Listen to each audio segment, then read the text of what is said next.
Alexandra, frage die Karte, zeige mir einen Weg. Guten Morgen zusammen. Wir schauen, was der Tag so an kollektiver Energie mitbringt. Ich fange mal an mit den Intuitionskarten von Martin Zoller. Schon wieder der Phönix, den hatten wir erst. Ne? Es geht einfach darum, das alte Ego zurückzulassen, ein Kleid abzulegen, wieder aufzusteigen, ein neues Ich, das sozusagen geboren wird. Und wir haben die Freiheit hier und den Ausgleich. Also das ist schon mal wunderbar, denn egal in welcher Situation wir uns gerade befinden, hier kommt ausgleichende Gerechtigkeit. Wir können etwas ablegen. Wir können hier so frei sein und unsere ganzen Samen verteilen, leicht fliegen. Ne? Wenn ihr überlegt, wenn man so einer Pusteblume hier drauf bläst, wie viele Samen da in Leichtigkeit wegfallen. Also eine tolle Sache bisher schon. Wir haben unten schicksalshafte Einflüsse. Kann hier auch sein, dass das Rad des Schicksals sich wirklich in eine komplett andere Richtung dreht. Das Gefühl, frei zu sein und nicht eingesperrt oder behaftet mit irgendetwas, das einen runterzieht, wird sich dem Gefühl ersetzen, dass man hier tatsächlich fliegen kann. Für alle, die hier irgendetwas investiert haben von sich oder viel in irgendetwas reingebuttert haben, die können hier mit ausgleichender Gerechtigkeit rechnen. Und man darf ja aber auch gucken, dass man irgendwie für sich selber sorgt, dass man so frei und so ausgeglichen wie möglich sein kann. Gucken wir mal, was hier noch fällt.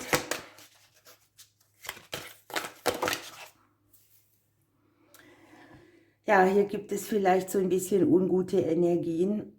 Man fühlt sich nicht bestens und es geht darum, dass wir das nicht so sehr absorbieren, sondern dass wir uns klären, dass wir das, was wir können oder was auch in unserer Macht steht, auf Seite legen oder wegräumen. Sich selbst klären, das Umfeld klären, was auch wieder so ein Hinweis ist, viele von uns, die nehmen auch die Sorgen von anderen auf oder wahr und tragen die mit rum, dass man sich davon befreit, so gut es eben geht. Ich weiß, es ist immer alles leichter gesagt als getan. Und wir haben hier noch die Göttin. Hier geht es darum, sich selber Ausdruck zu verleihen, fürsorgliche Eigenschaften anzunehmen. Die weibliche Energie ist hier gefragt. Und wir haben unten das Gesetz der Anziehung. Man hat hier so bisher Beziehungen gehabt oder Aktivitäten, die sich nun verändern, weil wir uns selber verändert haben. Hier. Das, was hier aufsteht und nicht mehr zurückguckt, hat jetzt eine andere Resonanz. Spannend.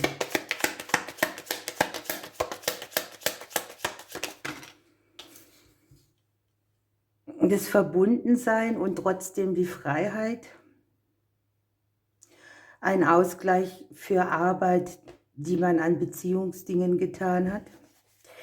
Möglicherweise hat man hier sehr an seinen eigenen Selbstwertthemen gearbeitet und wirkt deshalb auch anders auf die anderen. Zieht somit natürlich auch anderes an.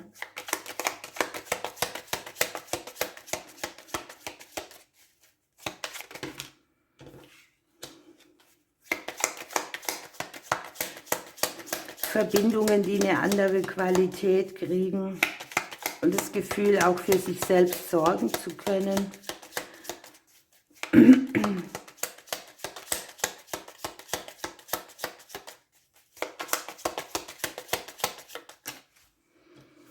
Und es geht hier darum, Konflikte zu lösen, die man an sich mit einem Gegenüber, der, guckt mal, wir haben ja den Göttin, hier haben wir, die Göttin und hier die männliche Kraft, ne? Und im Prinzip beides zusammen auszugleichen, Konflikte irgendwie, die man schicksalhaft auch hat mit dem Thema Beziehungen gegenüber, alles was verbindlich kommt, zu lösen, für sich selber in die Freiheit zu gehen, überall da, wo man vielleicht auch sehr dran hängt oder ungesund dran hängt. Das sind ja immer zwei unterschiedliche Sachen. Das Ungesunde dranhängen ist immer das, wo man sagt, mit dir steht und fällt meine Welt. Ne? Wenn man alles abhängig davon macht, was ein anderer tut oder was das Gegenüber tut und gar nicht selbst bei sich ist. Ja, das war klar. Hier kommt Skorpion-Energie. Mit dem Phönix die große Erlösung und Transformation. Da guckt man auf die Schatten, man hat die Kraft, emotionale Gifte, das haben wir hier zweimal, zu erlösen.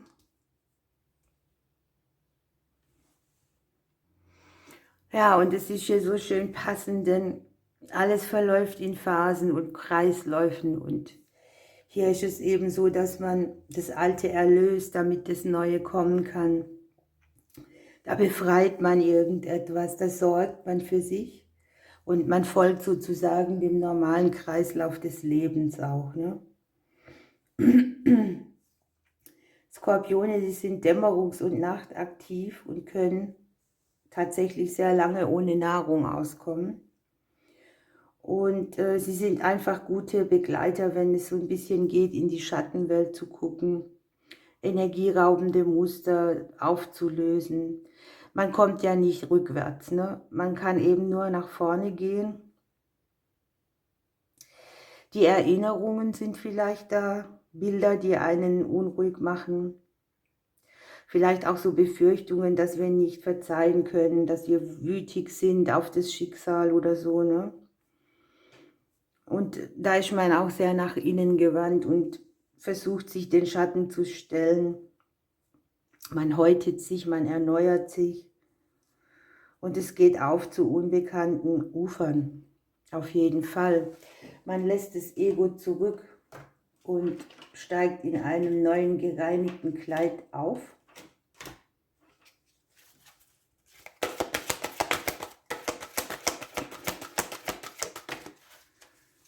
Und guckt mal, scheint irgendwie wichtig zu sein. Wir haben hier zweimal den Löwenzahn.